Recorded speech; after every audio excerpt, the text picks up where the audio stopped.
Então, orar ao Senhor.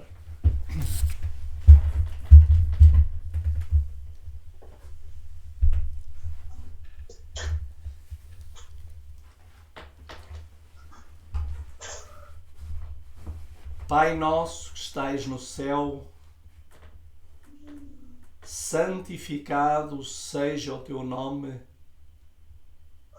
e que neste dia, que é um dia especial para todos nós, que o teu reino venha sobre cada uma das nossas vidas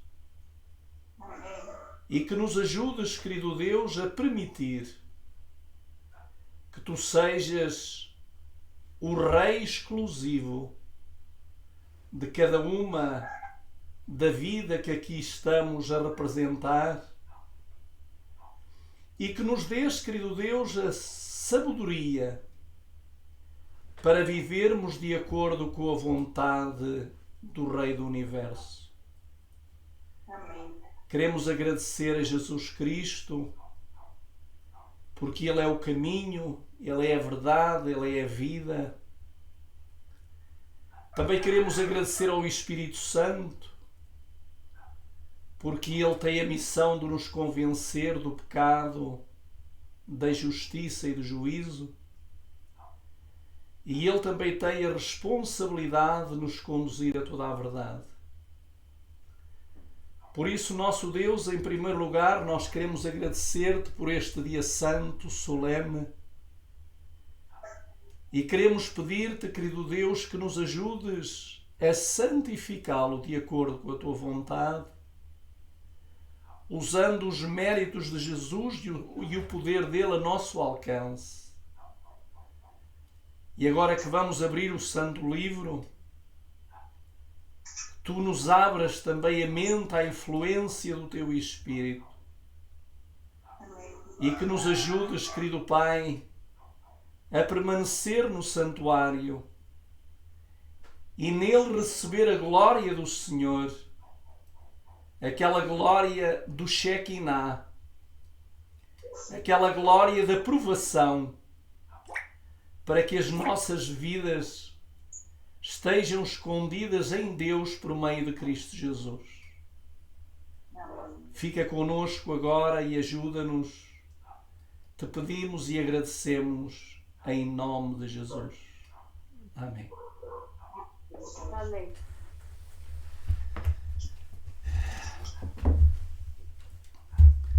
Muito bem. Vamos, eu já pus o PowerPoint, já tenho o PowerPoint no canal. Se vocês depois quiserem partilhar com alguém. Então hoje nós vamos entrar e falar e ver e aplicar o último móvel do santuário na vida de cada um de nós. Esse móvel é o móvel mais sagrado e era um móvel que apenas o sumo sacerdote podia ter contacto com ele uma vez ao ano no dia da expiação. No dia 10 do 7º mês. E então era feita a expiação. E era um momento tão solene, que o sumo sacerdote, quando entrava dentro do lugar santíssimo, ele tinha uma corda amarrada à sua cintura com 50 metros de comprimento, e à medida que ele avançava, aquela corda era uma corda que chegava cá fora até ao pátio, para que, se porventura o sumo sacerdote fosse fulminado com o pecado dele ou do povo, ele seria morto. E como ninguém poderia tirá-lo lá de dentro, porque só o sumo sacerdote tinha autorização para entrar, Então aquela corda serviria para puxar o cadáver para fora do lugar santíssimo. Queridos irmãos, nós hoje vamos ver que também no nosso corpo existe um propiciatório. Um lugar aonde Deus se encontra conosco e onde onde nós nos encontramos com Deus. Mas vamos primeiro ver algo que eu quero que retenhamos bem na mente. Cada móvel do santuário, os 6 móveis do santuário, nós podemos vê-los na vida de Jesus. Todos eles. Podemos ver o altar do sacrifício, podemos ver a pia, podemos ver a mesa da proposição, podemos ver o altar do incenso, podemos ver o candelabro e podemos também ver o propiciatório. Reparem que quando Jesus estava à beira do final da sua vida, ele teve um desafio, os líderes religiosos desafiaram-no. E esse desafio nós vamos ler no capítulo 2 de São João e vamos ler do 19 a 21. João, capítulo 2, versículo 19 ao versículo 21. E vamos ver o que é que Jesus disse. 19. E alguém que a encontrou pode ler esse verso. Capítulo 2. Abre ali uma porta, faz favor. Capítulo 2, versículo 19 a 21. E alguém que encontrou pode ler, por favor. Jesus lhes respondeu: destruí esse santuário, e em 3 dias o reconstruirei. Replicaram-lhes os judeus: em 46 anos foi edificado esse santuário, e tu em 3 dias o levantarás? Ele, porém, se referia ao santuário do seu corpo. Muito bem. É interessante que Jesus muitas vezes ele vai usar uma linguagem que nem todos a entendiam. Mas para quem ele falou, ele sabia que eles a entendiam. Agora, o que nós temos que ver é que antes desta resposta há uma pergunta que os líderes religiosos fazem a Jesus. E vamos ver qual foi a pergunta que eles fizeram a Jesus. Vamos ver. Diz-nos no versículo 18.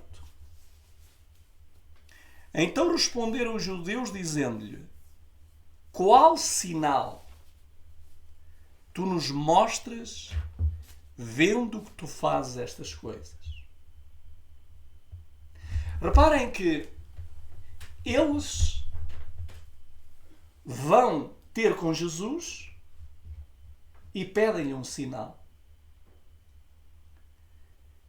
E, se nós formos a ver, Jesus tinha feito um milagre nas bodas de Caná da Galileia e agora eles começam a ouvir dizer que Jesus está a fazer coisas sobrenaturais. E então eles agora interrogam a Jesus e dizem-lhe: mas olha lá, com que autoridade fazes tu isto? Porque eles, aquilo que ele tinha feito, eles não conseguiam fazer. Os líderes religiosos não conseguiam fazer as obras que Jesus começou a fazer e iniciou a fazer. E vocês sabem que muitas vezes as obras que são feitas por alguns, como eles não as conseguem fazer da mesma forma, eles querem deitar por terra a obra que foi feita. Ou seja, eles agora pedem-lhe um sinal. E reparem que os líderes religiosos não é a primeira vez que eles pedem um sinal a Jesus. Várias vezes lhe pediram sinais.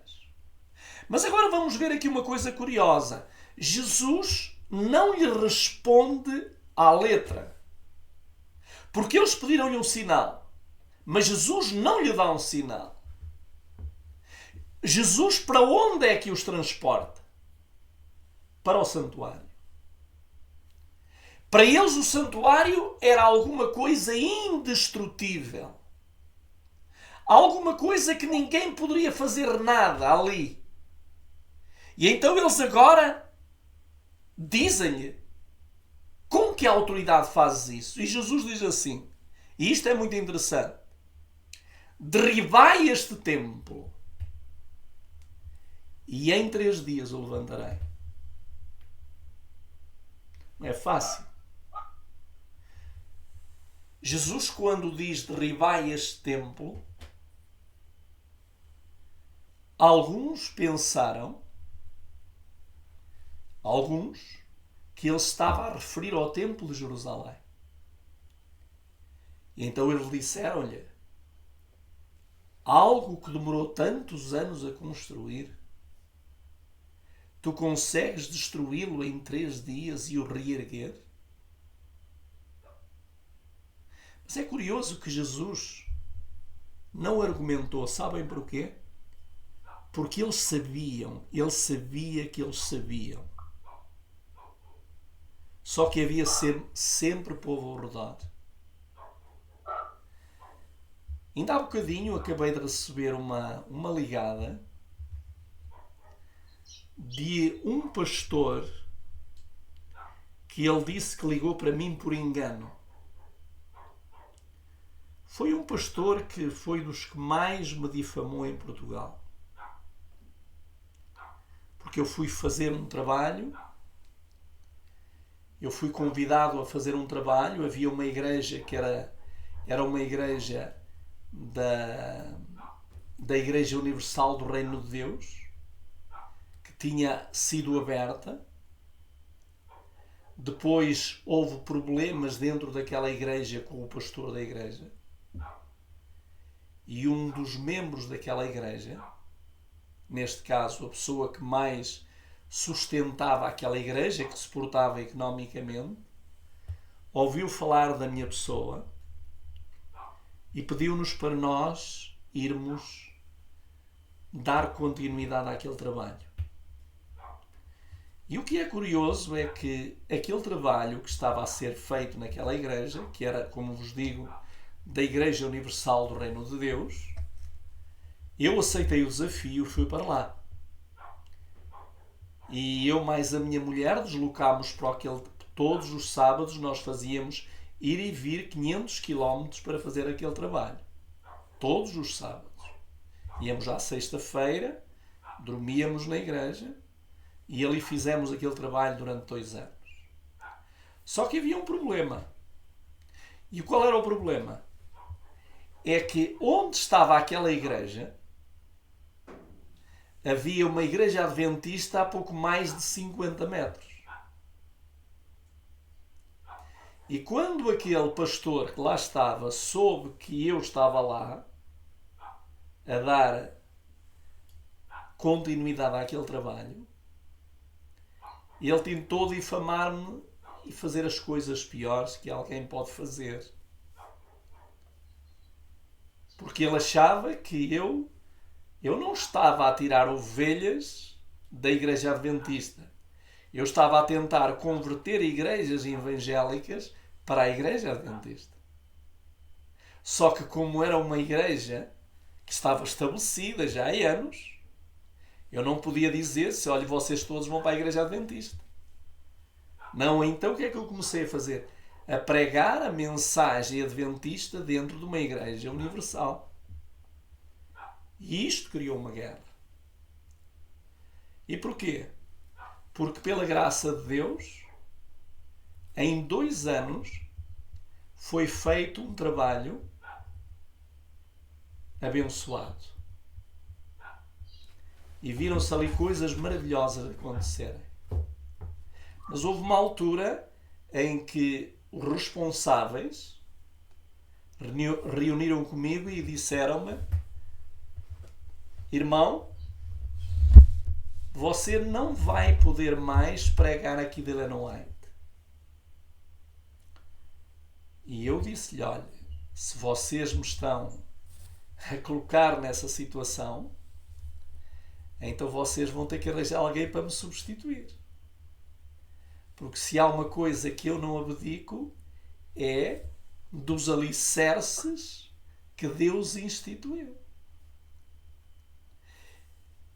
E então eu dei àquelas pessoas, aos responsáveis, 2 meses, aliás, 2 meses não, 1 mês, para eles pensarem, ponderarem bem, se como a igreja estava tudo a andar, estava tudo a correr bem,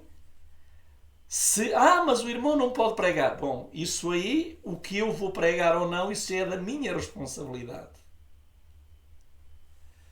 E resumindo a história, passado aquele tempo, eles disseram que não aceitavam que pregasse daquela mulher.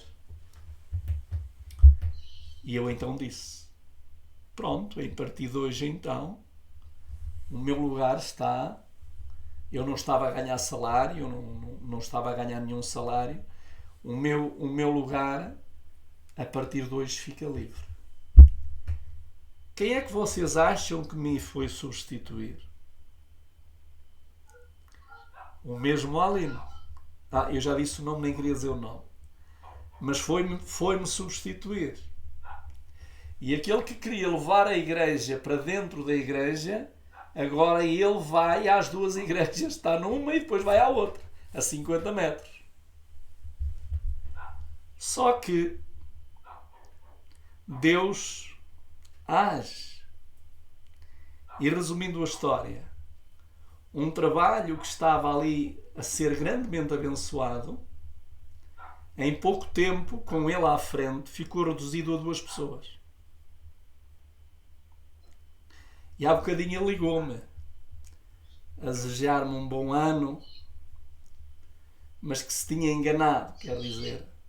Isto para dizer que nós muitas vezes, quando vimos que o trabalho de outro está no bom caminho e que nós não conseguimos fazer esse trabalho, o que é que nós fazemos? Vamos denegrir esse trabalho. E foi isso que eles fizeram com Jesus. E o que é que eles fizeram com Jesus?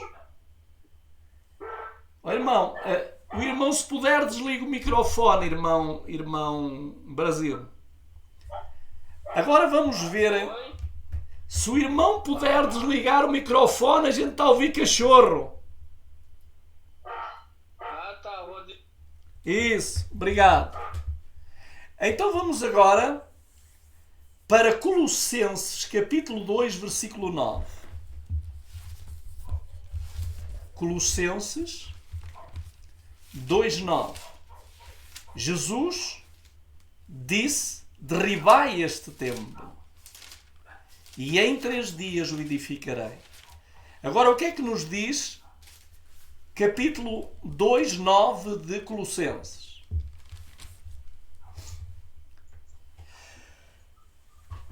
Perdão, quem é que lê? Quem quer ler? Colossenses 2, verso 9 diz o seguinte: porque nele habita corporalmente toda a plenitude da divindade. Muito bem. Vocês sabem que toda a plenitude da divindade, ela habitava no santuário. Desde que se entrava no santuário, as coisas que ali aconteciam era um processo divino. Agora, quando Jesus vem a este mundo, ele é um santuário móvel, físico. Então quer dizer, tudo estava em Cristo. Aquilo que estava dentro do santuário agora vai para Cristo. Mas há aqui uma coisa que eu queria que nós detivéssemos.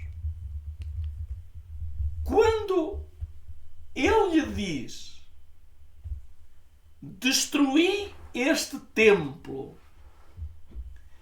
ele está-lhe já a dizer algo muito importante a eles. E o que é que ele está a dizer a eles?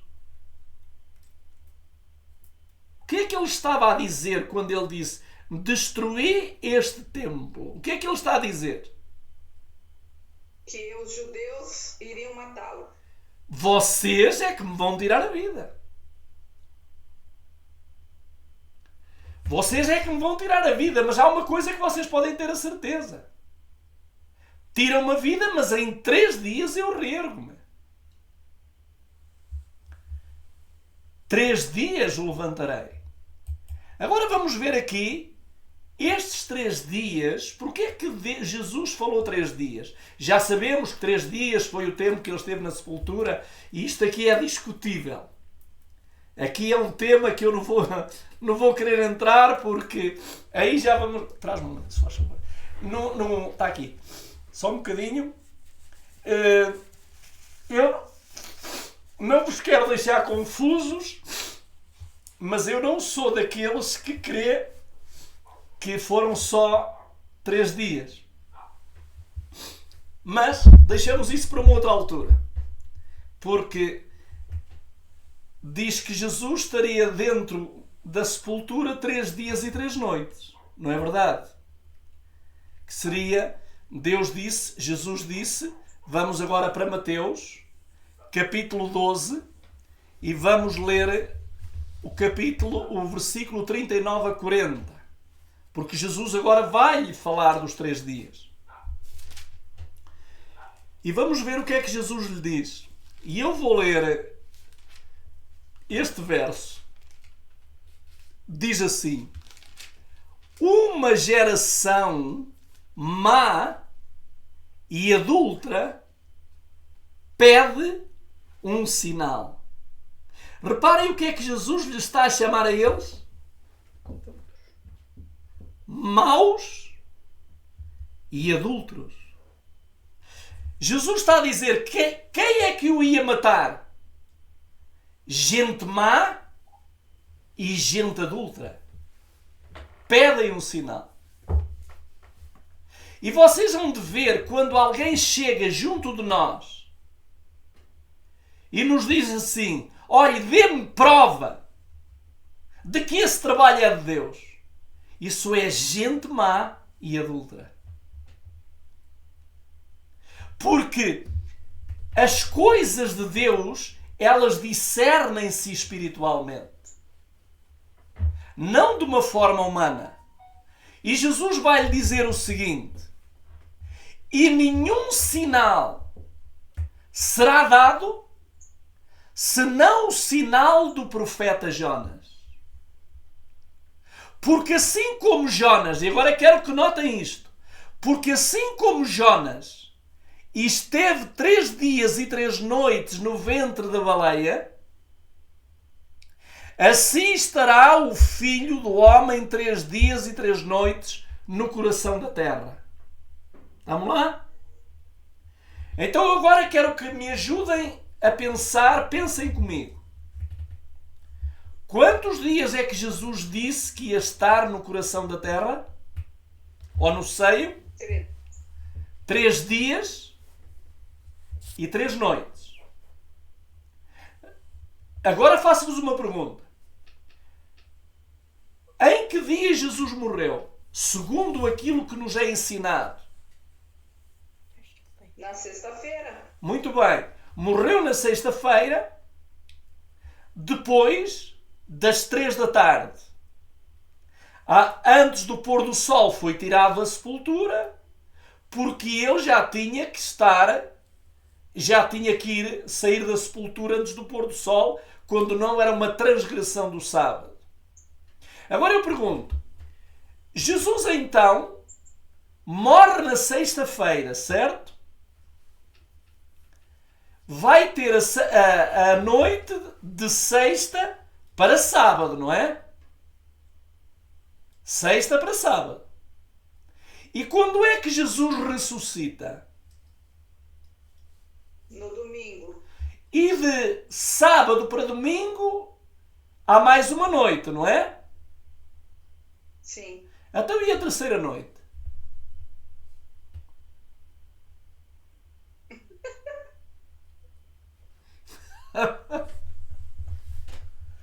Eu acho que Jesus se equivocou. Acham que ele se equivocou? Não, ele não se equivoca. Ah, pois não! Mas sabem de onde é que veio essa teoria? Veio de uma igreja grande, da mãe. Por causa da Sexta-feira Santa, não é? Porque não existe nenhuma Sexta-feira Santa. Mas vamos deixar agora isto, que eu não vou entrar nisto. Só quero que vocês apenas procurem na Bíblia e me digam onde é que está a outra noite. Diga, irmão, diga, ligue o microfone. Ligue, diga. Há uma explicação que se dá a esse texto, não é? Porque 3 dias, 72 horas literais, não podemos, é impossível que isso aconteça. Não é? Mas fala-se aqui de dias judaicos, segundo a contagem judaica, em que sexta à tarde até domingo de manhã. Então, é por aí, é isso que às vezes se explica, não é? Que era a contagem do mundo antigo vinha da parte, tem aqui um texto, deixa só ler isso, a contagem do mundo antigo vinha da parte de um dia como um dia inteiro. Assim, um sepultamento na sexta-feira, à tarde, não é parte do dia 1, considerava-se já um dia. O sábado inteiro seria o segundo dia, e à noite, e ao amanhecer no domingo, o terceiro dia. Sim, mas... Quer dizer, faz essa alegação, né, que antes os judeus contavam um dia, não eram 24 horas literais. Se um evento acontecesse na sexta, apesar de ser no final do dia, vamos supor, aí por volta das 15, 16, até ao pôr do sol daquele dia contava-se como um dia. Certo. Então conta-se o sábado como o segundo dia e domingo, não é? Depois do amanhecer começa logo o terceiro dia. Muito bem. É essa coisa que tem-se trago, né, no sentido de entendermos esses 3 dias. Muito bem. Então e as 3 noites quais são? Sim, as 3 noites, aí acho que seria, vamos levar a noite de sexta, Sim. de sábado, agora de domingo é que não, aí já não aparece. Bom, irmão Francisco, eu não quero aquilo que os homens dizem, eu quero aquilo que a Bíblia diz. Agora essa noite não sei como é que vamos explicar. Não, tem explicação, irmão, não tem explicação e nós vamos explicá-la. E o irmão vai ler os versos bíblicos e vai dizer assim, afinal Jesus não se enganou.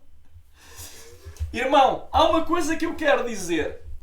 Nunca Jesus, e eu queria que metessem isso todos na cabeça. Para mim também foi difícil meter isso na cabeça. Nunca Jesus veio ensinar algo baseado na tradição dos homens. Porque isso seria gravíssimo, não é? Mas agora não vamos falar agora sobre isso.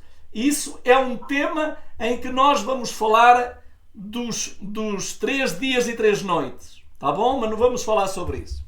Vamos então ver que agora aquilo que eu quero é que vocês entendam isto. Portanto, ele disse, eu vou-vos dar um sinal. E o único sinal que vocês vão ter é o do profeta Jonas, que esteve 3 dias e 3 noites no ventre da baleia. Agora vamos para Jonas 1,17 para vermos algumas coisas curiosas no livro de Jonas. Jonas, capítulo 1 e versículo 17.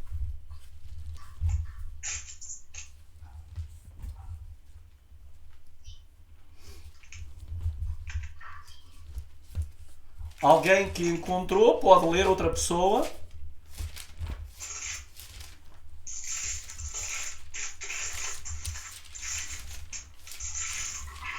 Ok, diz o seguinte: preparou, pois, o Senhor um grande peixe para que tragasse a Jonas. E esteve Jonas 3 dias e 3 noites nas entranhas do peixe. Agora só uma perguntinha. Estes 3 dias e 3 noites, vamos então entendê-los como contado aos judeus ou foi mesmo 3 dias e 3 noites literais? Foram 3 dias e 3 noites literais. Então aqueles que Jesus citou têm que ser igual. Porque ele está a dar o exemplo de Jonas. E se ele está a dizer que da mesma forma, como ele disse, não vos será dado outro sinal além do profeta Jonas, que esteve 3 dias e 3 noites no ventre da baleia. Então Jesus teve que estar 3 dias e 3 noites no ventre da terra. Certo? Quando não estamos a ser honestos com o texto. Ou então eu vou usar um critério para Jonas, dizer não, aqui são literais e com Jesus são simbólicos. Ou então vamos entender tudo da mesma maneira, mas eu prefiro entender Jesus de acordo com aquilo que aconteceu com Jonas. Vamos agora... Diga, irmã, diga. Então, partindo desse raciocínio, Jesus ressuscitou na segunda-feira, então? Não, irmã. Jesus não morreu na sexta, morreu na quinta. Jesus morreu na quinta? Parece que estou a dar... Eu não queria entrar nisso, irmã, porque estou a dar aqui e nem vou entrar. A irmã sabe que na Bíblia existe um dia que é chamado o grande dia de sábado, ou o sábado grande. Está lá. Sim, quando coincide o sábado do 7º dia com o sábado de alguma festa. Exatamente. Agora o que nós temos que ver... Mas irmã, eu não quero entrar nisso porque não vamos já nos desviar do tema. Vamos... Mas aí a gente não dorme. Oh, irmã, vai dormir, irmã. Vai dormir. A irmã não vai agora. Eu sei que vocês... Eu nem sequer queria entrar nisto porque... Não, irmã, eu prometo que vamos entrar nisto, não é? Vamos entrar nisto. Mas não vamos porque não vamos sair do tema, por favor. Tenham um pouco de paciência. Eu vou pôr esse estudo o mais breve possível. Está bem? Para esclarecermos. Mas vamos ficar apenas com isto agora aqui para não sair do contexto. Porque isto vai-me obrigar a ir para o estudo. Vamos obrigar muita coisa. Quando ele entrou em Jerusalém, que dia entrou em Jerusalém, os 6 dias antes da Páscoa. São muitas coisas, não é? Pronto, mas não vamos entrar agora nisso. Agora, o que eu quero é que retenhamos isto. Jesus disse-lhe que lhe daria um sinal. E o sinal seriam 3 dias. Agora notem o que é que diz no livro Atos dos Apóstolos, no capítulo 2, versículo 27. O que é que diz Atos 2, versículo 27?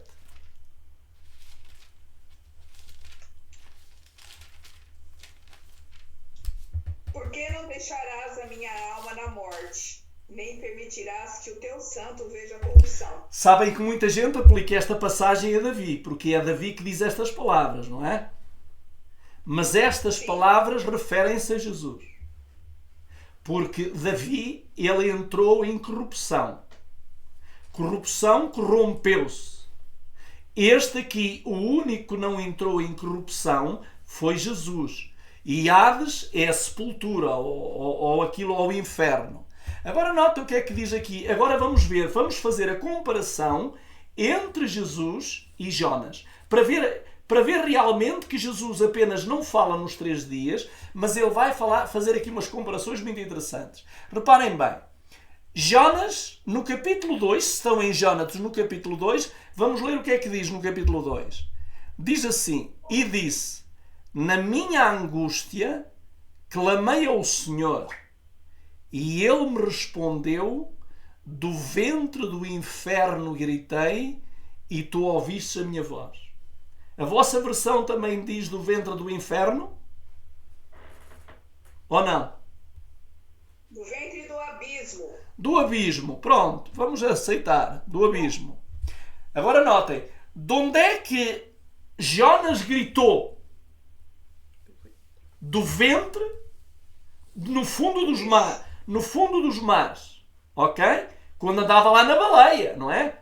Andava lá para cima e para baixo, andava na baleia. Agora, versículo 6. Outra pessoa queira ler agora. Versículo 6.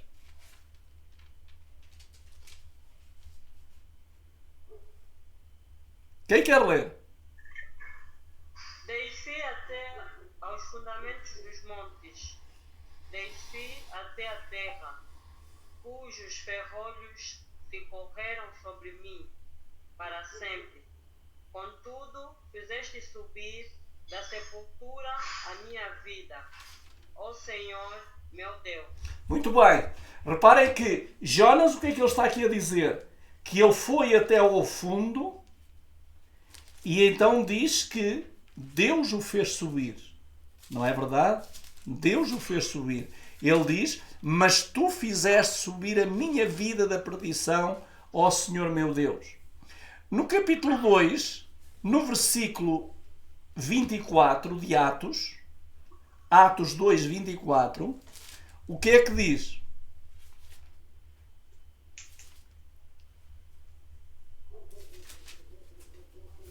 Pode ler, irmã Elsa, pode ler se quiser.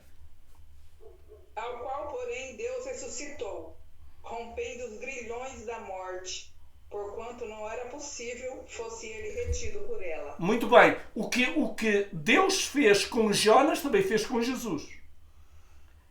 Rompeu os grilhões da morte, tirou-o da sepultura da mesma forma como tirou a Jonas.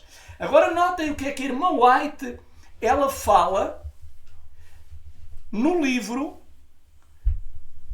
que é o de Já Todas as Nações. Ela diz assim: de repente um grande terremoto sacudiu a terra.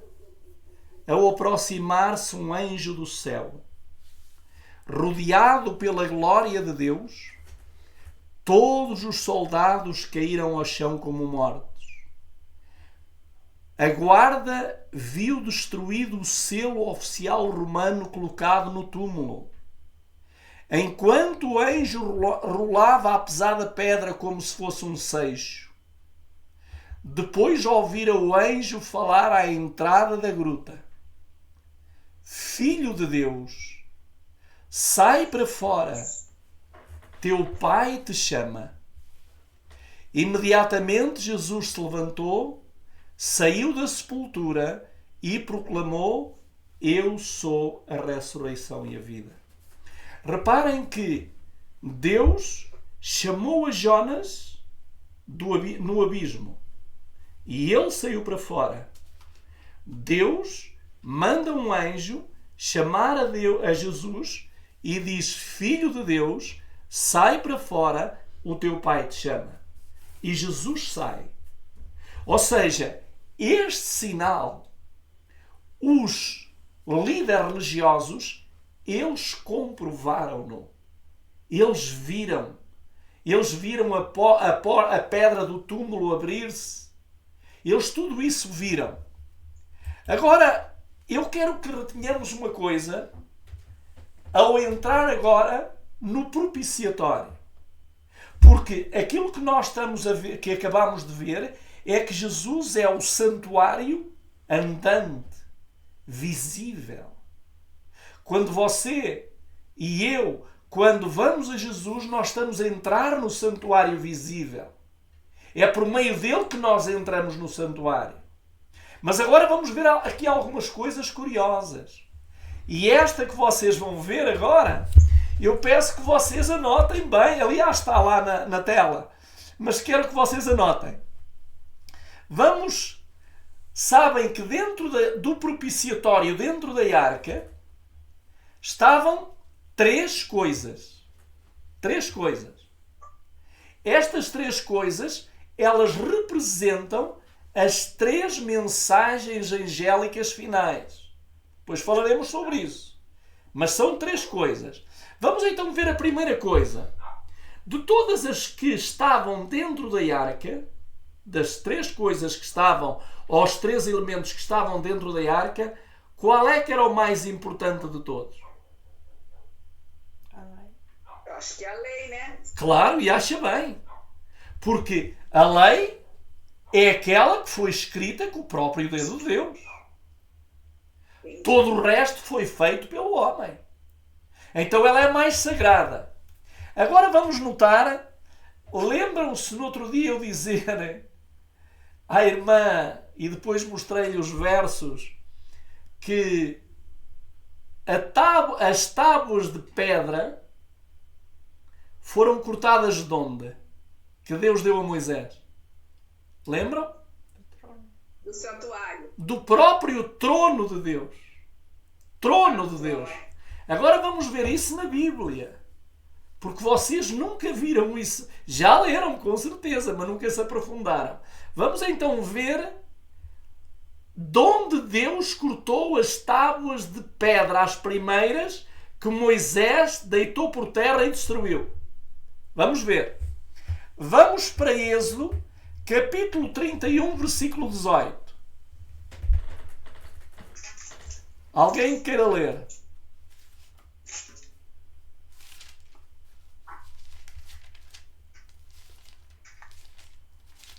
(31, 18) diz assim: E deu a Moisés, quando acabou de falar com ele no Monte Sinai, as 2 tábuas do testemunho, tábuas de pedra, escritas pelos dedos de Deus. Reparem que as primeiras tábuas foi Deus que as deu depois de estarem escritas. As segundas tábuas é Moisés que as leva para que fossem escritas. As primeiras é Deus que as corta e que as dá. A segunda é Moisés que as corta e que as leva. Mas vamos então agora ver como essas pedras são santas. Diz-nos, vamos agora ver o que Deus disse a Moisés no capítulo 25 e versículo 16. Capítulo 25 de Êxodo, versículo 16. Deus deu uma ordem a Moisés. E qual foi a ordem?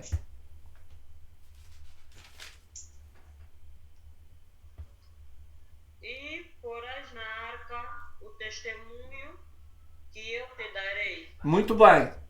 Agora Romanos 7,12, eu vou ler, que diz assim: E a lei é santa e o mandamento santo, justo e bom. Agora queria que alguém me lesse Salmo 138,2. Salmo 138,2. 138, versículo 2. Prostrar-me-ei para o teu santo templo e louvarei o teu nome por causa da tua misericórdia e da tua verdade. Pois magnificaste acima de tudo o teu nome. Acima de tudo o teu nome é a tua palavra. Muito bem. Então, está-nos aqui a dizer: inclinar-me-ei para o teu santo templo. Porque ali o salmista viu que a palavra dele foi engrandecida. Foi-lhe dado valor. A palavra de Deus, ela recebe o valor no templo de Deus. Porquê? Vamos agora, eu quero fazer uma pergunta e agora vou ouvir as vossas respostas. Tá bom? Porque agora vamos fazer um teste de pergunta-resposta. Vamos a ver. quantas pessoas, olhem bem, quantas pessoas subiram ao monte com Moisés? Ao monte. Êxodo 24, vamos para Êxodo 24, e agora vocês é que me vão dizer, eu vou ficar à espera. 24, 9 e 10.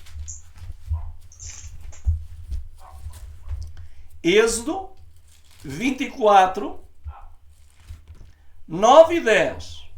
Já todos encontraram? Sim, Então eu quero que me digam quantas pessoas subiram. 74. A irmã é rápida. Muito bem. Como é que são 74, irmã? Moisés, Arão, Nadab e Abiú e 70 anciões de Israel. Muito bem. Então subiram 74, não é? Muito bem. Agora vamos ver o que é que esses 74 viram. Agora vamos para o versículo 10. E agora quero que tomem muita atenção para ver o que é que viram os 74. Vamos lá ver o que é que diz.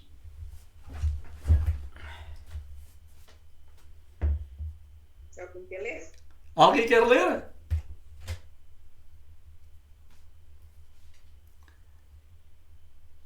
Quem lê? E viram o Deus de Israel, sob cujos pés havia uma como pavimentação de pedra de safira, que se parecia com o céu na sua claridade. Muito bem. O que é que eles viram? Viram o Deus de Israel. Não? Sim, bem. Mas além disso, o que é que viram mais? Uma pavimentação. Pavimentação de pedra de safira. Exatamente. Ou seja, a base onde estavam os pés do Senhor era um pavimento de pedra de safira. Estamos lá? Sim. Muito bem. Pedra de safira. Agora vamos para Ezequiel, porque agora Ezequiel vai nos dizer aonde e quem estava lá mais no trono. Vamos para Ezequiel capítulo 10. Ezequiel capítulo 10 e vamos ler o versículo 1. Ezequiel 10. E agora pedimos à irmã Suzete que leia, por favor, Ezequiel 10, versículo 1. Diz assim: Olhei e eis que no firmamento estava por cima da cabeça dos querubins. Apareceu sobre eles uma como pedra de safira semelhante à forma do trono. Muito bem. Agora o que é que nós vimos? Agora aqui Ezequiel já nos está a abrir mais a visão. Até ali nós víamos um pavimento. Não é? Agora Ezequiel está-nos a dizer quem estava lá e aquilo que é que parecia. Quem é que lá estava? O que é que lá diz o texto? Quem estava lá também? Querubins. Os querubins. Estavam lá querubins. E o que é que fazem os querubins? Estão ali na presença de Deus. E agora, além disso, diz, apareceu sobre eles como se fosse uma pedra de safira. Como quê? Com aparência de quê? De um trono. Como forma de um trono. Então reparem, pavimento de safira e o trono é de quê? De safira. E o que é que está por cima da cabeça dos querubins? O firmamento, né? É o firmamento. Então agora vamos ver. Mas agora vamos ver que agora o próprio Ezequiel, no versículo 26, ele vai ver mais alguma coisa além do trono, além dos querubins. Vamos ver o que é que ele vai ver no versículo 26. Vamos ver. Ezequiel, capítulo 1 e versículo 26. O que é que ele viu? O irmão, se calhar o irmão Francisco, se quiser, pode ler, por favor.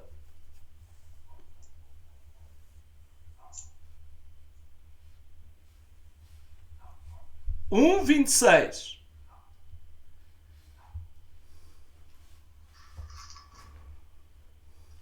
Assim diz o Senhor Deus: tira o diadema. Não, irmã. 1:26 de Ezequiel. Ah, 1:26, né? 21. Ok. Ezequiel 1:26.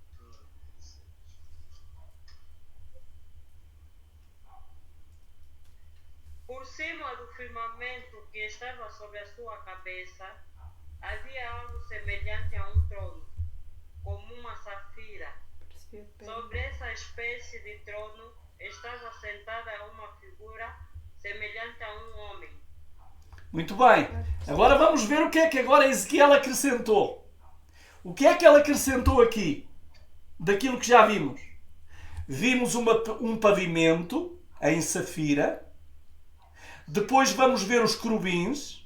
Vamos ver um trono. Agora Ezequiel repete o trono, mas ele acrescenta alguma coisa. Uma figura semelhante a um homem, E quem é essa figura semelhante ao homem? próprio Deus. Não, é o próprio Jesus. Jesus, Não é? Semelhante a um homem. Porque Deus, o Pai, não é homem. Isto é muito interessante. Agora, há um versículo que está mal traduzido e que eu peço que vocês corrijam. E eu agora vou-vos dizer qual é o versículo. Está mal traduzido e todo o significado desaparece. É 24:12 do livro de Êxodo. Vamos para Êxodo agora. 24:12.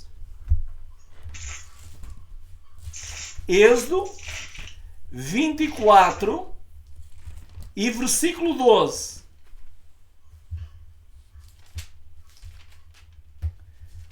Quem é que quer ler? Quer ler, irmã Elsa, por favor?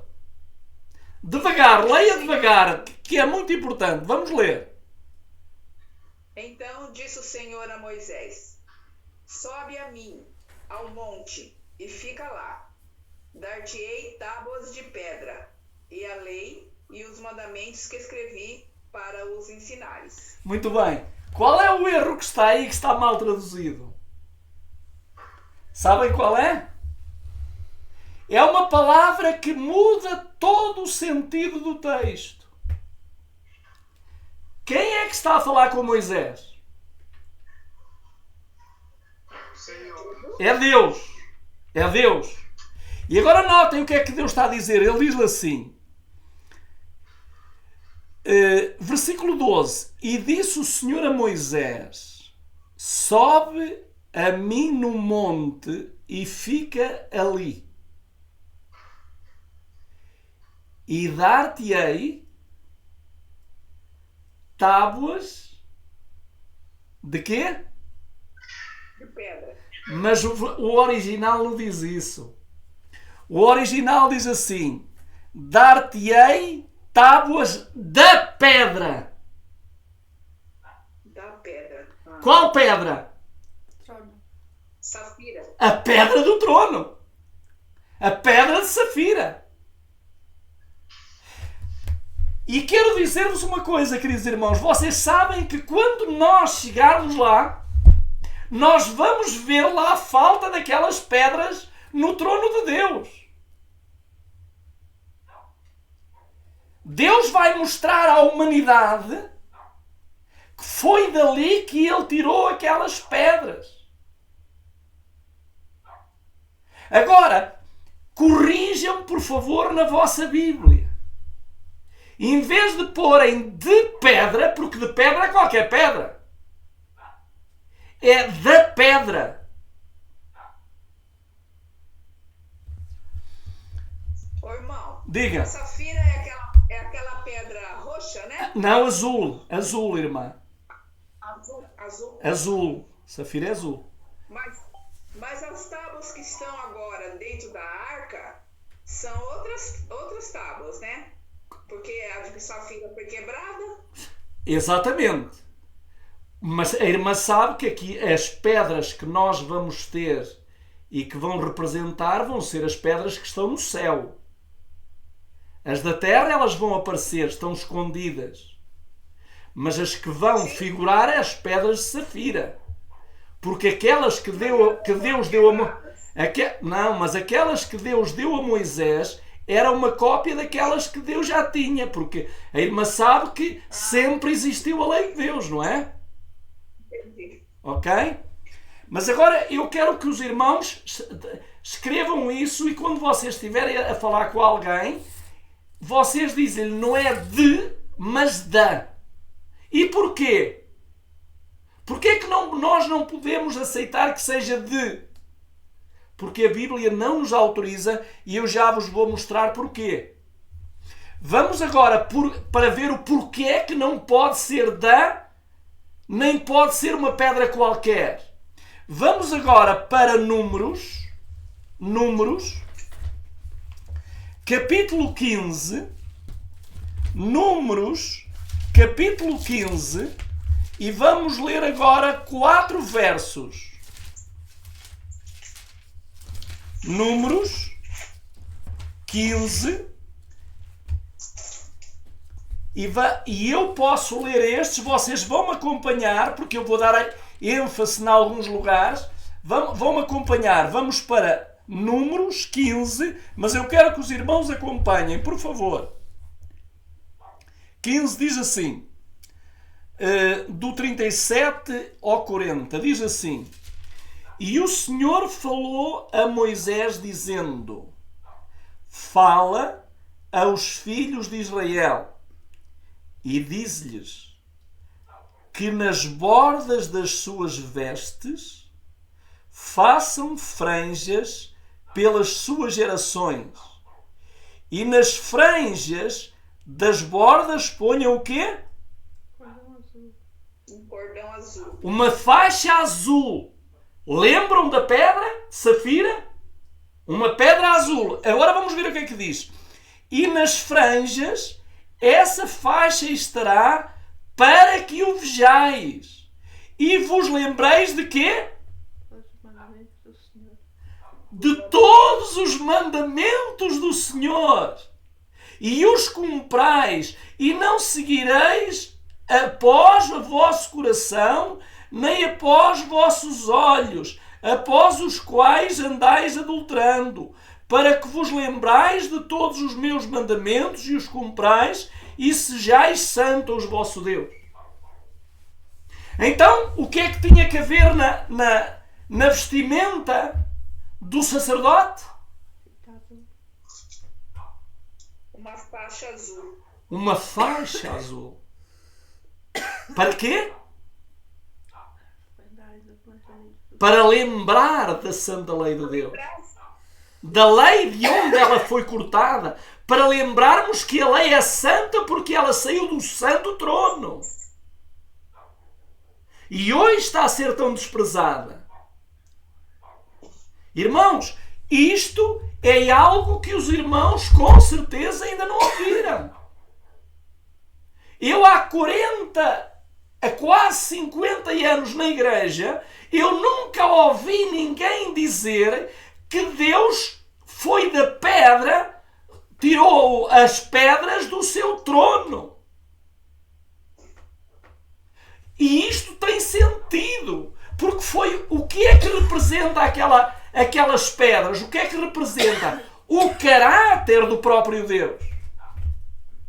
Então haverá mais alguma coisa, haverá alguma pedra aqui na terra, alguma rocha que represente o caráter de Deus da mesma maneira como aquela que está no trono de Deus? existe. Então, reparem que hoje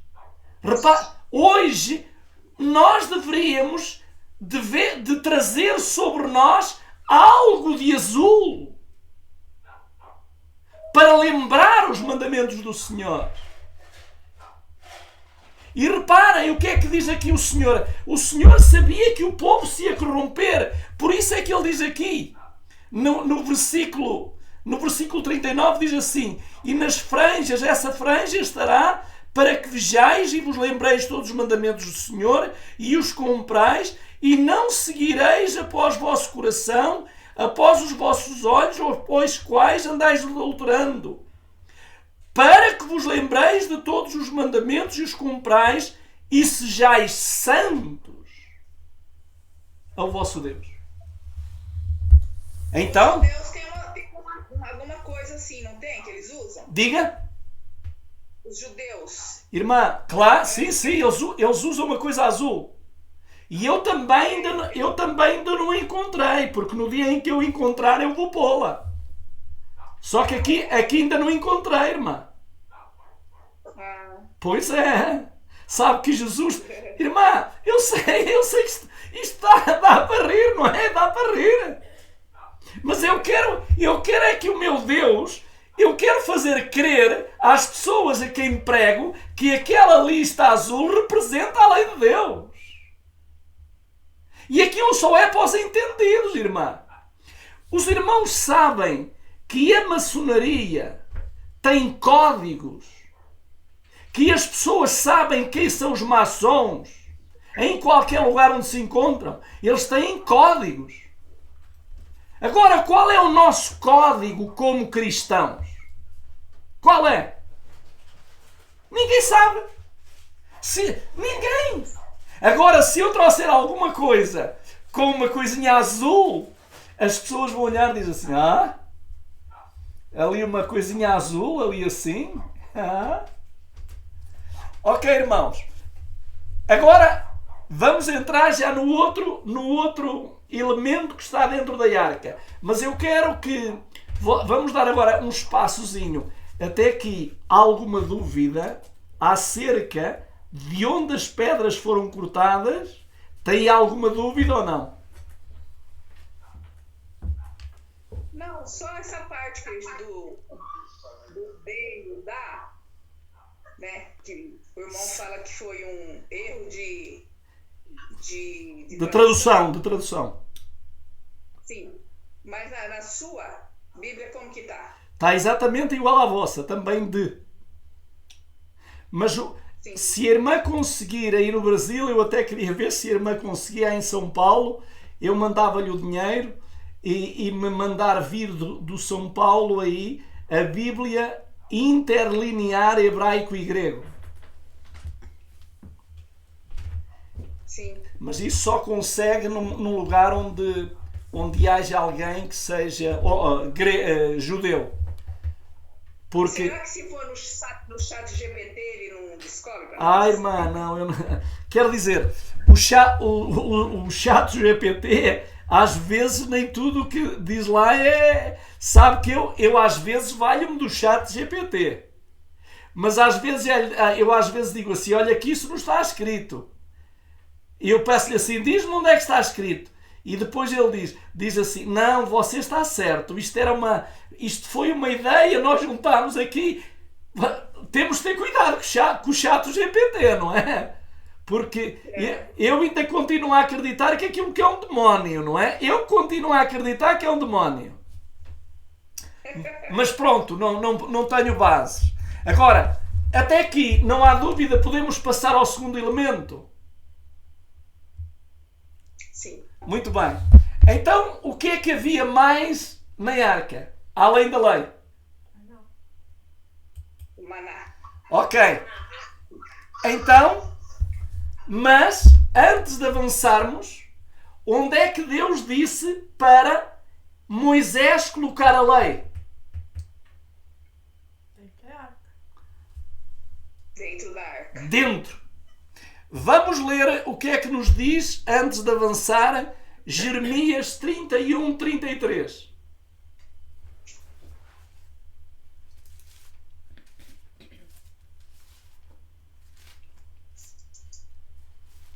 que é que diz? E enquanto vocês procuram essa passagem, eu vou fazer uma pergunta a todos, os que estão aqui. A todos. Jeremias 31, 33. E a pergunta que eu vou fazer a todos é: se eu vos pedisse agora, sem olharem para a Bíblia, para me recitarem os 10 mandamentos, tal como eles foram escritos, vocês são capazes de dizer?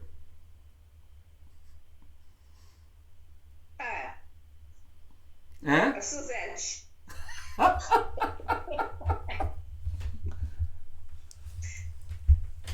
Eu até sei, mas eu sei que eu vou dar uma tropeçada, então não vou falar.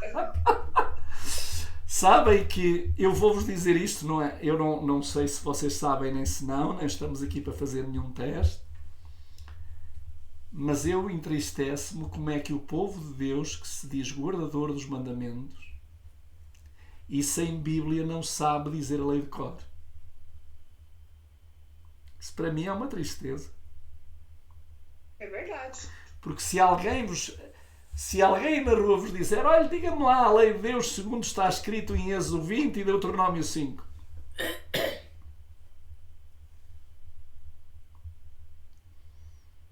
Suzete, já sabes a lei toda, Suzete?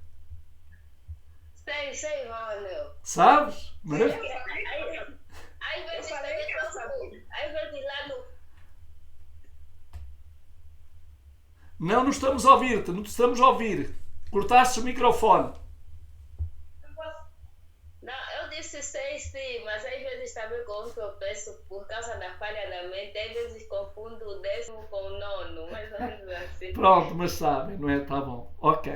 Eu disse apenas isso. Vamos então ler, porque Deus disse a Moisés para ele colocar a lei dentro da arca. Vamos então ver o que é que diz Jeremias 31, 33. Diz assim: porque esta é a aliança que firmarei com a casa de Israel. Depois daqueles dias, diz o Senhor, na mente lhes imprimirei as minhas leis, também no coração lhes as escreverei. Eu serei o seu Deus e eles serão o meu povo. Muito bem. Deus disse a Moisés: coloca adentro. E Deus diz a nós: coloca adentro. Ela tem que estar dentro. Agora quero-vos dizer que a maior parte das pessoas que se dizem adventista tem a lei fora. E há só um mandamento que eles procuram guardar. Não é santificar, é guardar. É o sábado. Mas a lei tem que estar dentro. Em Romanos, agora vamos ver porque é que ela tem que estar dentro. Porque se nós não a tivermos dentro, não vamos chegar a esta conclusão. Por isso o apóstolo São Paulo diz porque é que ela tem que estar dentro. Vamos lá. Romanos capítulo 2, versículo 1. E agora a minha mulher pode ler. 2, 1. Ela não pode ler agora. Outra pessoa que possa ler. Irmã Suzete, pode ler, por favor. Romanos 2, 1.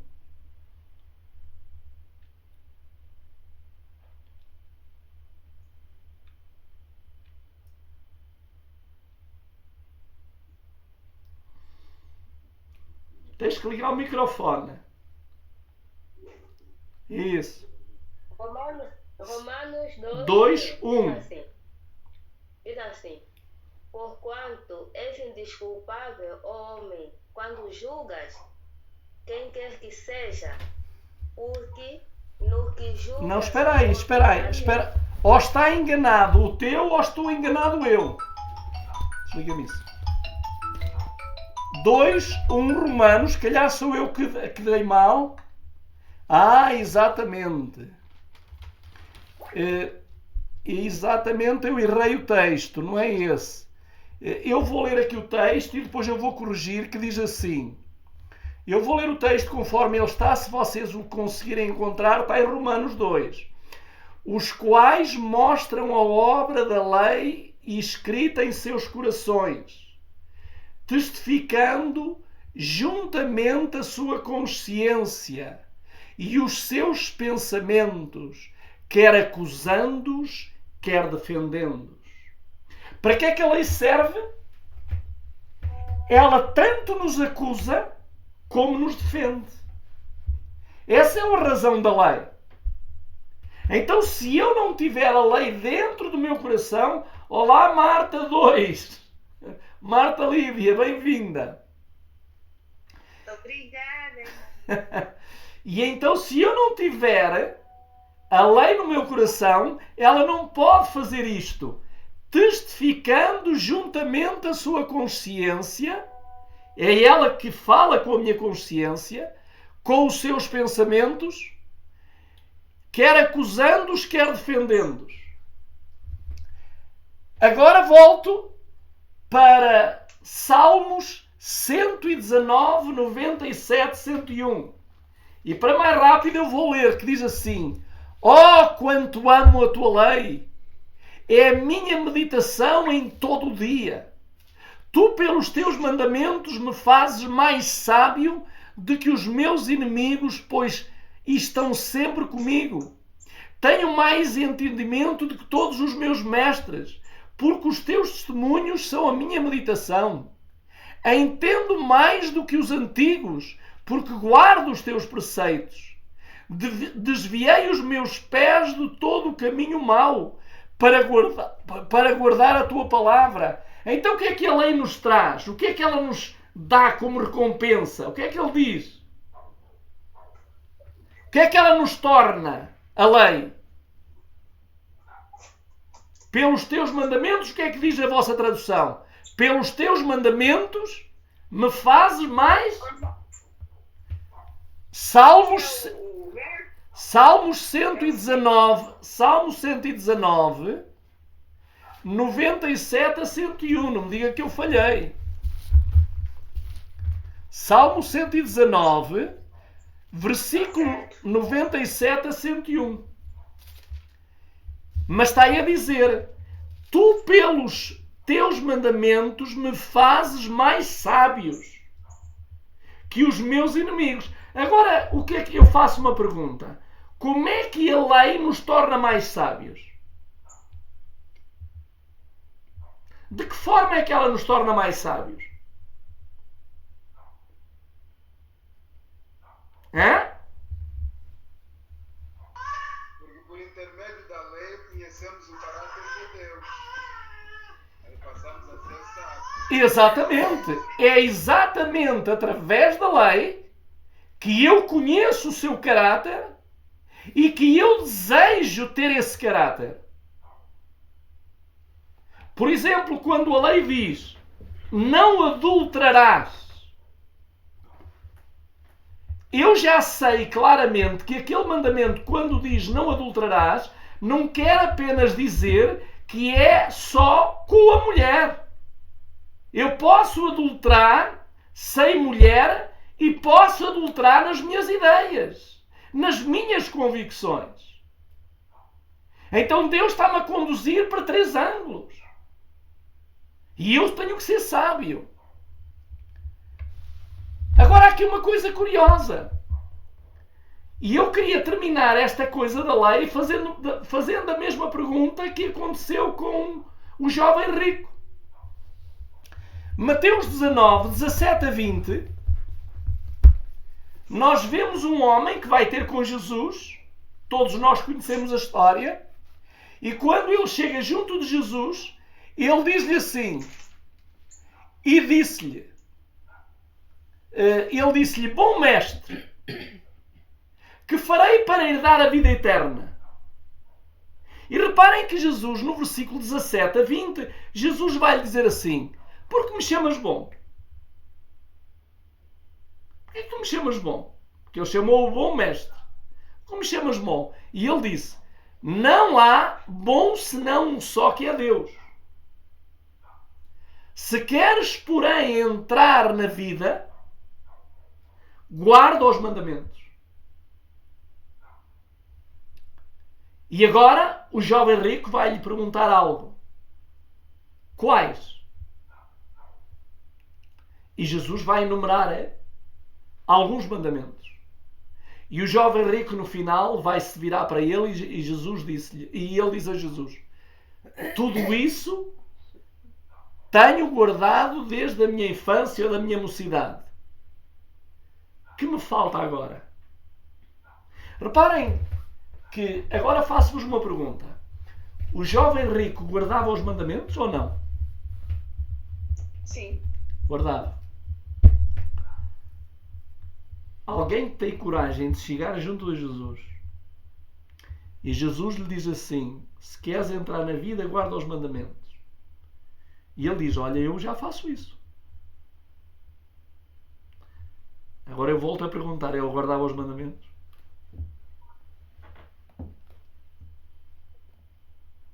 Então, não. Quem guarda mandamentos, nada lhe falta.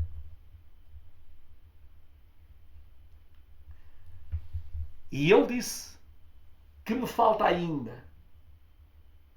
Ele foi ter com Jesus porque ele, a forma como guardava a lei, não o preenchia.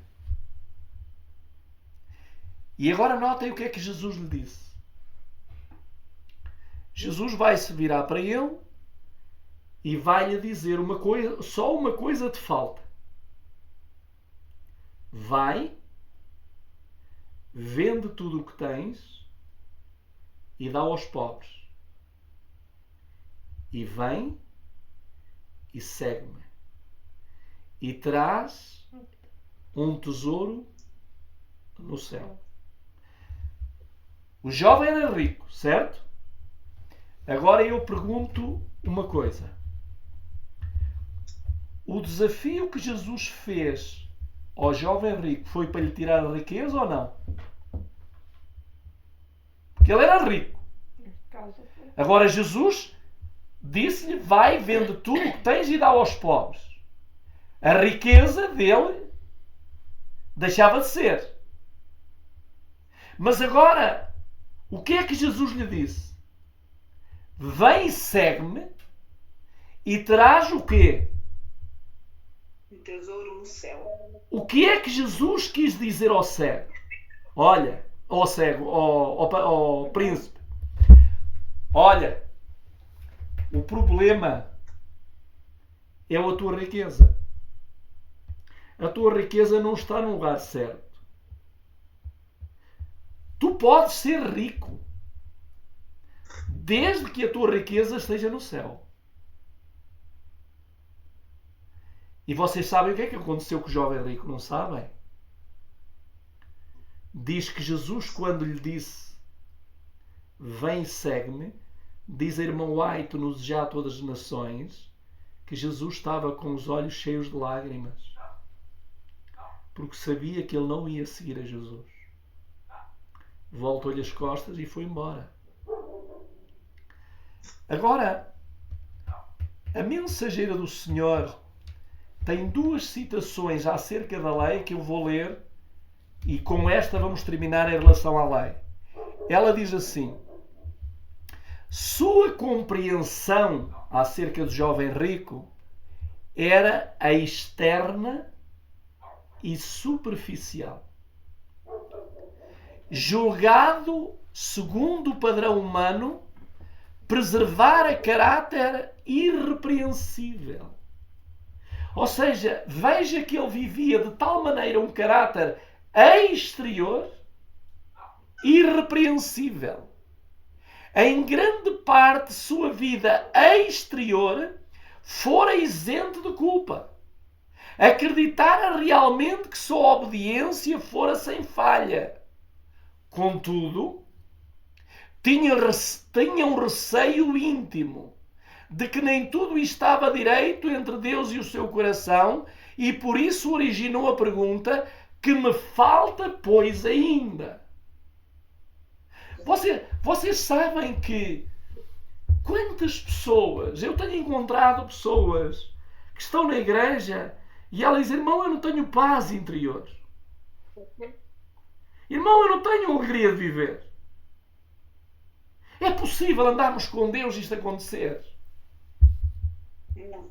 Não é possível. Se a nossa consagração for uma consagração interior, de dentro para fora, não pode isso acontecer. E reparem o que é que diz a mensageira do Senhor. Cristo leu o coração do príncipe. Uma coisa só lhe faltava, mas era um princípio vital. E agora qual era a coisa? Carecia do amor de Deus na sua alma. Porque, repare, ele não está disposto a trocar o visível por invisível. O que Jesus lhe está a oferecer é algo que ele não vai ver enquanto vive aqui na terra. Mas Jesus está-lhe a dizer, tu vais ver no céu. E, queridos irmãos, a nossa riqueza, nós hoje não a estamos a ver aqui na terra. Mas quando chegarmos ao céu, o Senhor vai dizer, olha aqui o teu tesouro. Agora, queridos irmãos, agora sim vamos para o segundo elemento da arca. O pão do céu.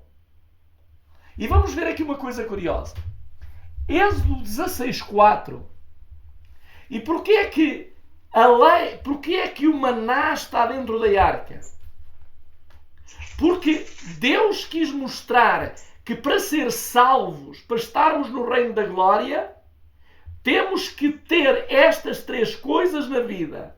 A lei, o maná e a vara de Arão. Então vamos ver o que é que isto representa. A lei nós já vimos. É o caráter de Deus. Mas agora vamos para o maná. Ver o que é que o maná representa, tem que representar na minha vida e na vossa. Salmos 16:4.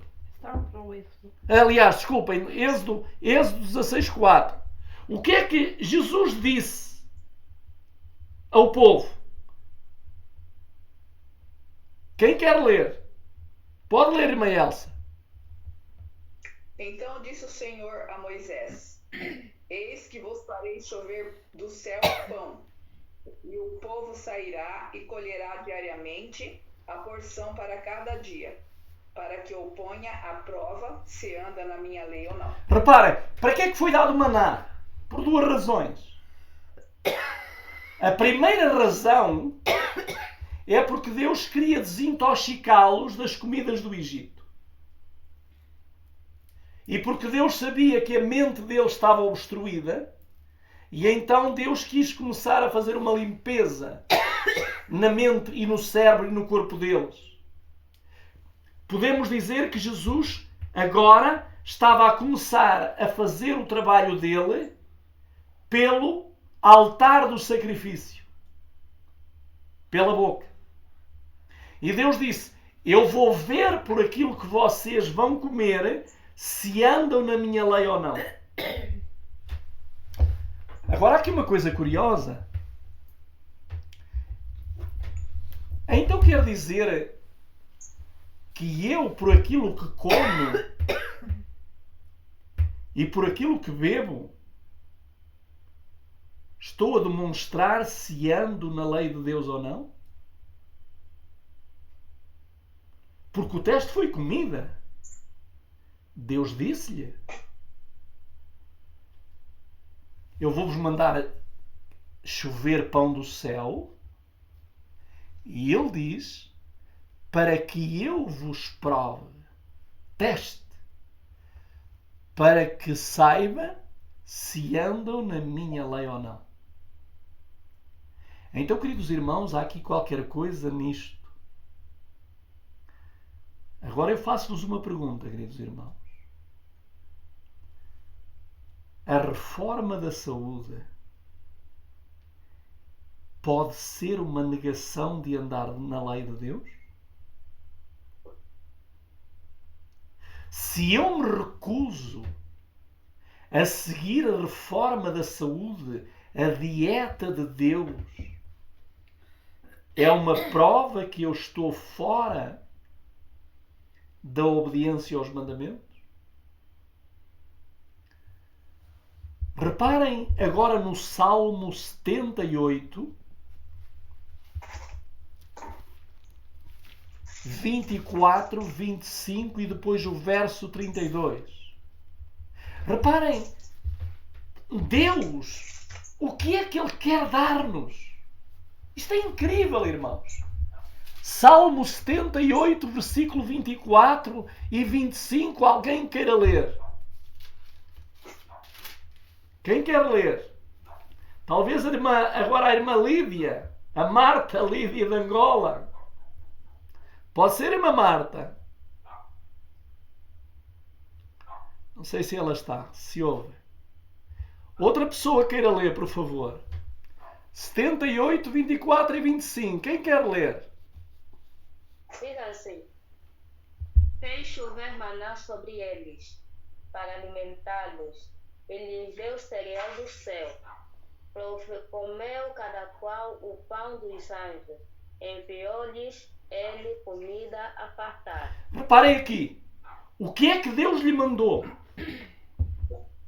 O trigo do céu. Comida dos anjos. O que é que os anjos comem? Maná. Mané. Agora aqui uma coisa curiosa. Vocês já viram o que é nós estarmos a negar? A fazer, sabem o que é que eles chamaram? Ao pão do céu que Deus mandou no livro de Números. Eles dizem, estamos cansados deste pão vil. Pão vil. O pão que os anjos, os querubins e os serafins comem. E Deus deu ao povo. Agora, pessoas que olham para o pão do céu e chamam pão vil, alguma vez andam nos mandamentos de Deus? Mas, reparem que vamos agora ler o versículo 32 do mesmo capítulo. 78, 32. O que é que diz? Quem quer ler? Sem embargo disso, continuaram a pecar e não creram nas suas maravilhas. Reparem, ou por outras palavras diz, apesar com tudo isto, ainda pecaram e não deram crédito às suas maravilhas. Irmãos, eu tive azar quando fui a Angola, eu tinha um plano. Vocês sabem que o maná caiu aí em Angola. Sabem disso? Houve uma missão que o maná caiu e houve um pastor que trouxe para a Europa e mostrou, ele tinha dentro do frasco um pouco de maná. Só que ele não dava a ninguém a comer. Que eu gostava de ser um dos primeiros, não é? Mas o povo... É? Será que é verdade? É verdade? O maná não estragar? Não, irmã. O maná não estragar? Não, era verdade, irmã. Foi verdade. Mas o maná não estragava de um dia para o outro? Não, porque ali é uma prova que Deus quis. Até o próprio Mark Phelan também tem um pouco desse maná. Agora, se está congelado ou não está congelado, isso aí eu não sei, não é? Mas que é real, foi bem falado, é verdade. Agora notem o que é que diz a mensageira do Senhor. Ela diz assim: o mesmo Deus que deu aos filhos de Israel maná do céu, vive e reina. Ele dará, agora notem, ele dará, cozinheiras, agora ouçam, mulheres cozinheiras, ele dará habilidade e compreensão no preparo de alimentos saudáveis. Guiará o seu povo no preparo de comidas sãs. Deseja que eles vejam o que podem fazer no preparo de tais comidas, não somente para a sua própria família, que é a sua primeira responsabilidade, mas para o auxílio dos pobres. Devem mostrar liberalidade cristã, compreendendo que representam a Deus, e contudo, quando possui, é dádiva sua. O Senhor ensinará a muitos em toda a parte do mundo a combinar frutos, cereais, verduras, numa alimentação que sustenha a vida e não produza doença. Oh, bênção de Deus! O Senhor, se a gente pedir sabedoria e dizer: Senhor, eu vi em Angola e vi no Brasil frutas maravilhosas, vi coisas tão boas, e a gente mete lixo para dentro de nós.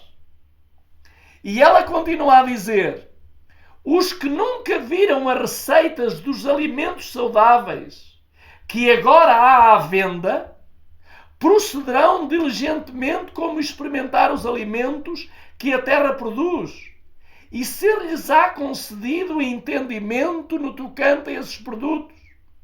O Senhor quer que seja comunicado a seu povo conhecimento da reforma do regime alimentar. É parte essencial da educação a ser ministrada, agora note, em nossas escolas.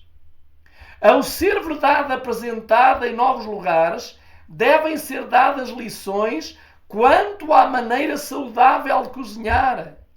Ensine-se o povo como podem viver sem comida de carne. Ensine-se a simplicidade do viver. Ora, reparem, porque é que Deus tem lá o maná? Porque o maná é a reforma da saúde para todos nós. É a dieta do céu. Agora, sabem o que é que diz?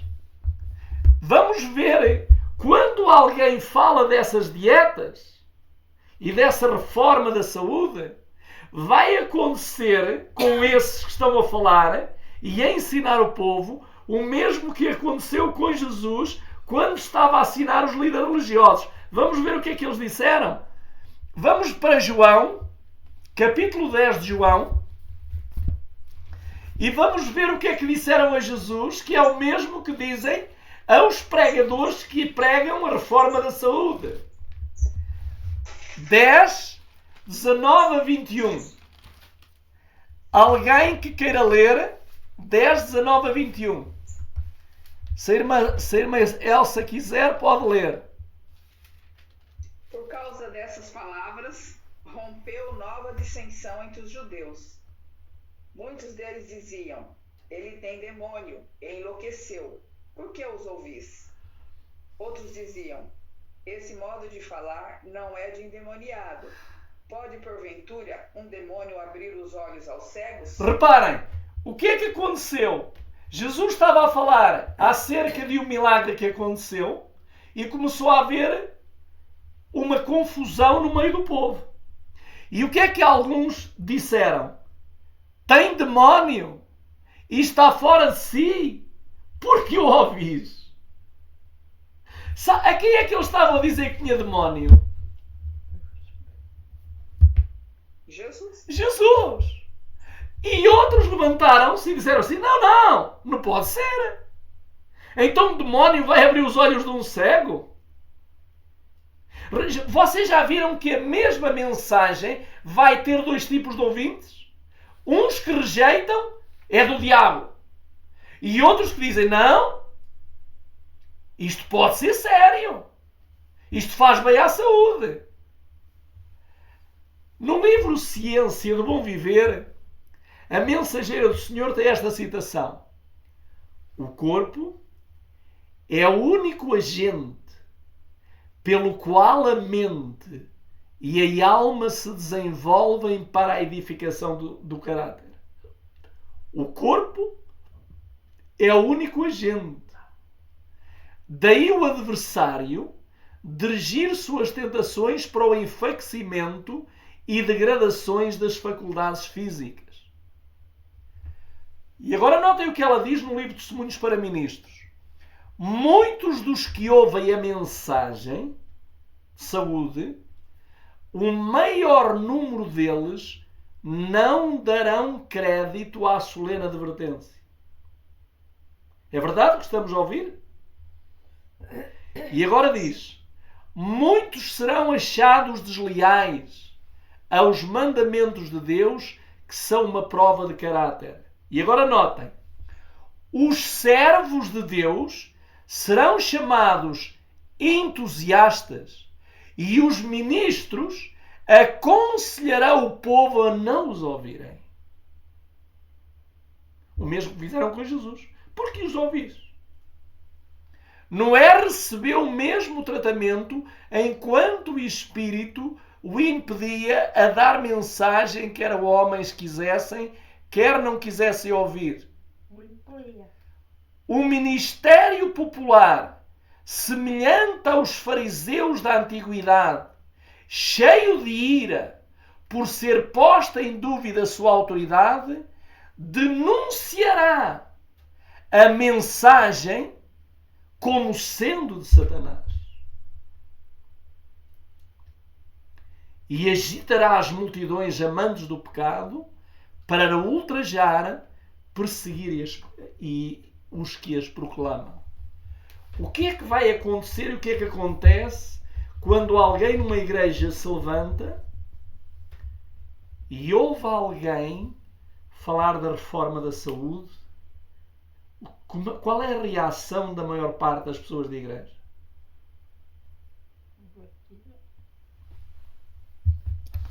Vamos terminar. Diga, irmã.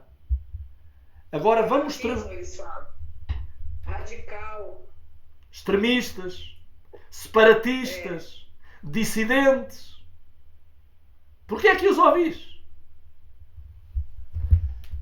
Agora vamos para a última parte, que é o último elemento, e este é aquele que eu mais gosto de todos. É o último elemento que está dentro da arca. Então qual é? A vara de Arão que floresceu. O que é que isso vai representar na minha vida e na vossa vida? Vamos ver o quê? Vamos para Números, capítulo 17 e versículo 5. Havia uma guerra entre as tribos. Todas as tribos queriam estar no comando. E vamos ver como é que foi resolvido o problema por ordem de Deus. Números 17 e versículo 5. E vamos ver então o que é que Deus aconselhou a fazer. Não vamos ler o texto todo, mas vamos ver que Deus pediu a Moisés que cada tribo, o responsável de cada tribo, trouxesse uma vara seca, morta, sem vida, e que trouxesse essa vara. E então essas varas iriam ficar junto da arca de Deus, a arca da aliança, e ao outro dia iriam buscar essa... E agora vamos ver, ao outro dia iriam buscar essa vara. Vamos ver o que é que aconteceu. 17, e vamos ler o versículo 5. O que é que diz o versículo 5?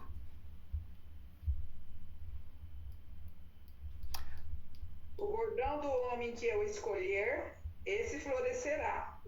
Assim farei cessar de sobre mim as murmurações que os filhos de Israel proferem contra vós. Agora notem aqui, irmã Elsa, irmã Marta, irmão Francisco, irmã Suzete, irmã Síria, irmã Lídia, Manuel Fernandes e Adelaide.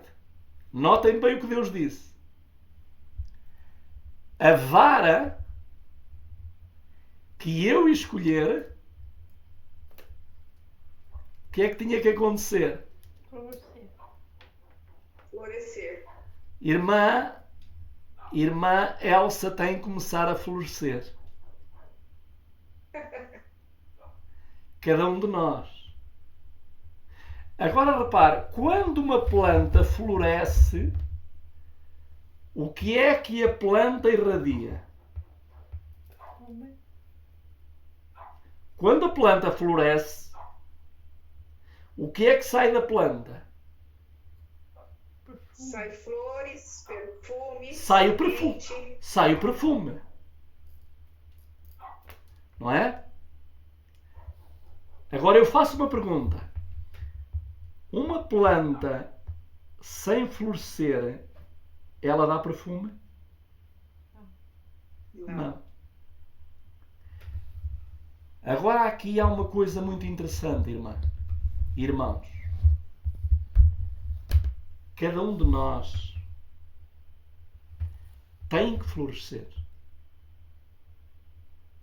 Se fomos escolhidos, Deus não disse, aquele que eu escolher, se calhar vai florescer. Como é que Deus disse? Vamos ler o texto. Novamente. 17:5, o que é que diz? O bordão do homem que eu escolher, esse florescerá. Deus não deixa dúvida. Agora, se vocês encontrarem alguém na vossa vida e que não floresce, Deus não escolheu. Agora nós vamos ver isto na vida de pastores. Já lá vamos. Pastores que não florescem. Agora temos que saber o cheiro e essas coisas todas. Vamos para o mais importante.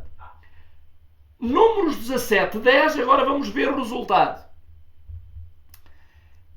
Então o Senhor disse a Moisés: torna a pôr a vara de Arão perante o testemunho, para que se guarde por sinal para os filhos rebeldes. Assim farás acabar as suas murmurações contra mim e não morrerão. Reparem que curioso. A vara que floresceu, ela ficou guardada onde e com quê? Com quê? Onde é que ela ficou guardada? Vamos lá. Junto a quê? Com a lei e com o maná. Ela ficou junto da lei. Ou seja, aquilo que Deus está a dizer é impossível florescer e continuar florescendo estando fora da lei. Ou seja, se vocês querem florescer, vivam juntos em harmonia com a Santa Lei. E aí florescem. Mas no momento em que se separa da lei, acabou. Agora vamos ver aqui alguma coisa.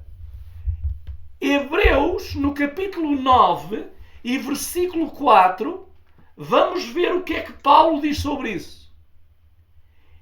Ele viu e diz assim, ele está a descrever o santuário e ele diz que tinha o incensário de ouro e a arca de aliança coberta de ouro toda ao redor, em que estava um vaso de ouro que continha o maná e a vara de Arão que tinha florescido e as tábuas da aliança. Ou seja, Hebreus 9:4 afirma que dentro da arca estavam as tábuas da lei, o maná e a vara de Arão que floresceu. E esses três juntos, o que é que nos ensinam? A lei, justiça. O maná, vida. E a vara, autoridade. E se nós não tivermos autoridade, é porque não estamos na lei nem nos alimentamos do maná. Porque para nós vivermos uma vida com autoridade, e agora já vamos ver isso mais à frente, diz-nos aqui, desde sua queda, tem sido o seu objetivo de Satanás infundir nas mentes humanas o mesmo espírito de inveja e descontentamento, a mesma ambição de posições de honra. Assim agiu na mente de Coré, Datã e Abirão para suscitarem o desejo de exaltação própria e provocarem inveja, falta de confiança e rebelião.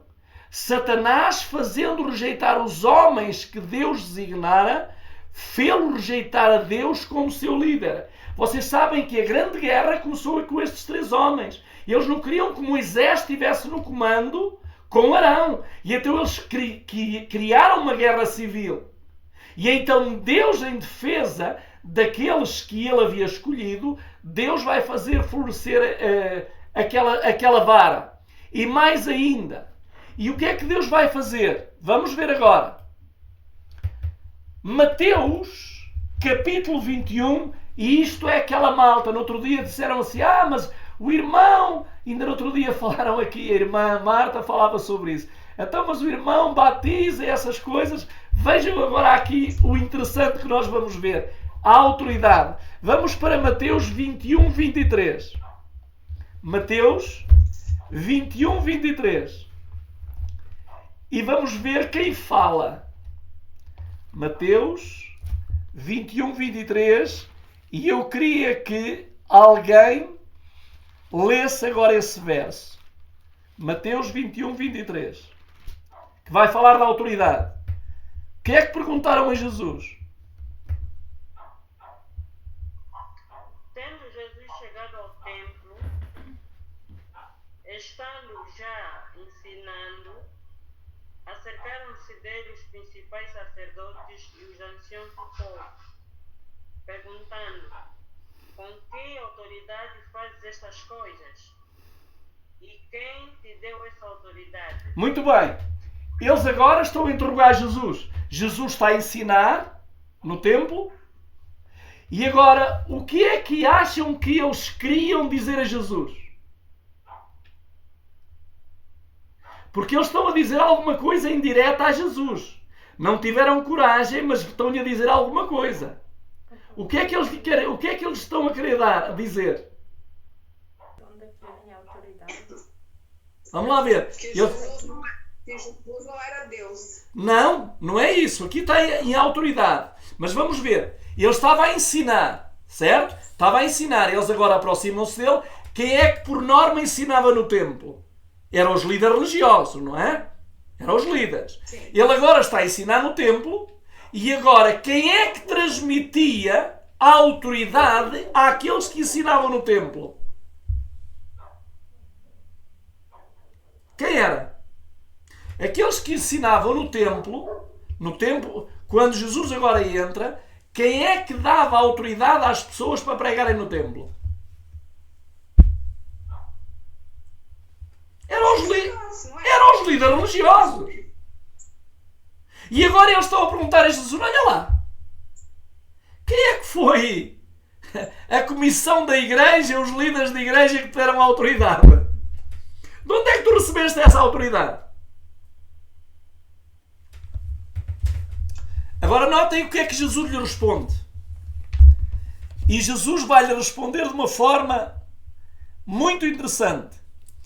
No versículo 24 ele diz assim: e Jesus respondendo disse-lhes: eu também vos perguntarei uma coisa. Olha que sabedoria é esta de Jesus.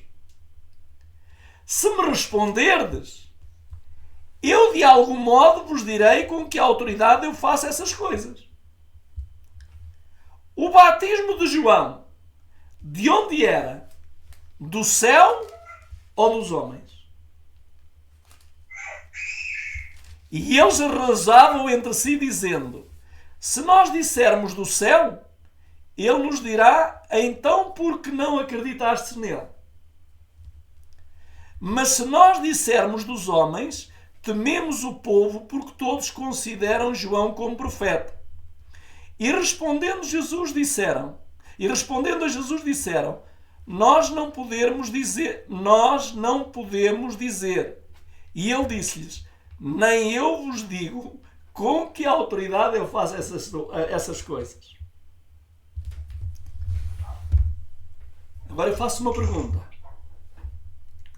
Jesus estava em rebelião com a igreja ou não estava? Com a igreja estabelecida?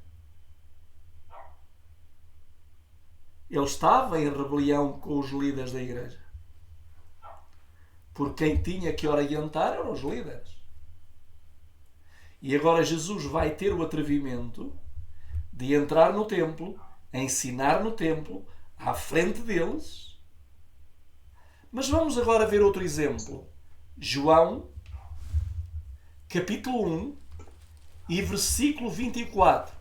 Reparem que Jesus perguntar-lhe: com que autoridade fazes tu essas coisas? O que estás a ensinar?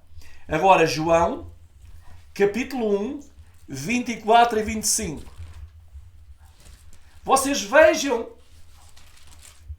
que isto é tremendo. Quando as pessoas estão no poder, querem o poder à força e não querem que ninguém tenha poder. Vamos então ler agora 24 e 25. Irmã Elsa, por favor, se quiser ler.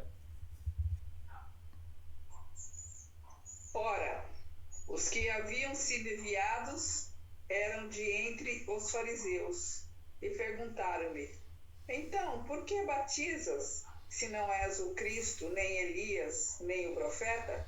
A quem é que eles perguntaram isto? A João Batista.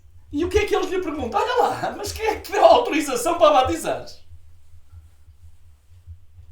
Não foi? Só que João vai ser muito sábio. João, no versículo 33, vai ser muito direto. E agora vamos ver o que é que ele diz no versículo 33. Ele diz assim: eu não o conhecia, mas aquele que me enviou a batizar com água, esse me disse: sobre aqueles que vires descer o Espírito e sobre ele permanecer, esse é o que batiza com o Espírito Santo. Reparem que interessante. O que é que João responde a eles? Eles perguntaram: por que batizas? E João o que é que respondeu? Eu não o conhecia. A quem? A Jesus? Não. Não. Aqui não. Aqui está-se a referir a alguém que fala com Jesus. Eu não o conhecia, mas aquele que me enviou a batizar com água, esse me disse: sobre aquele que vires descer o Espírito e sobre ele permanecer, esse é o que batiza com o Espírito Santo. Ele está-lhe a dizer que quem lhe falou estas palavras foi o próprio Espírito Santo. O Espírito Santo é que lhe deu a autoridade. E quem é que deu a autoridade a Jesus? O próprio Pai. Agora, aparentemente, estes dois homens, Jesus por excelência e João Batista, estavam ou não estavam em rebelião com a Igreja? Sim. E agora faço-vos outra pergunta. Para onde é que iam aqueles que João batizava? Para Jesus. Seguiam-no a Jesus. Diz-nos aqui assim a mensageira do Senhor: a autoridade que Cristo exerce e que seus servos legítimos exercem vem de Deus. Nenhum homem deve usurpar a autoridade espiritual por vontade própria. E agora notem, na obra de Deus, eu estou a ler agora aqui Serviço Cristão, na obra de Deus, nenhuma autoridade real deve ser exercida por qualquer ser humano, nem por dois ou por três. Como a associação tem sido investida de autoridade nos últimos 20 anos, seus representantes não mais serão justificados ao dizer: templo do Senhor tem sido. Templo do Senhor tem sido. O templo do Senhor, diz a mensageira, somos nós. Homens em cargos de confiança não têm conduzido o trabalho do Senhor sabiamente. Então o que nos está aqui a dizer é que hoje a autoridade não pode vir de homens. Ela tem que vir de Deus. É Deus que nos dá autoridade. E ela continua: de acordo com o que tem sido mostrado no passado, a liderança da associação geral não está em harmonia com a ordem de Deus. Não sou eu que digo isto. Tem sido feito um trabalho de tal natureza que não tem sido aprovado por Deus. O resultado temos diante de nós nas ruínas de uma vez. Já houve uma grande casa publicadora, o edifício Riev Herald em Battle Creek, com as suas dispendiosas instalações.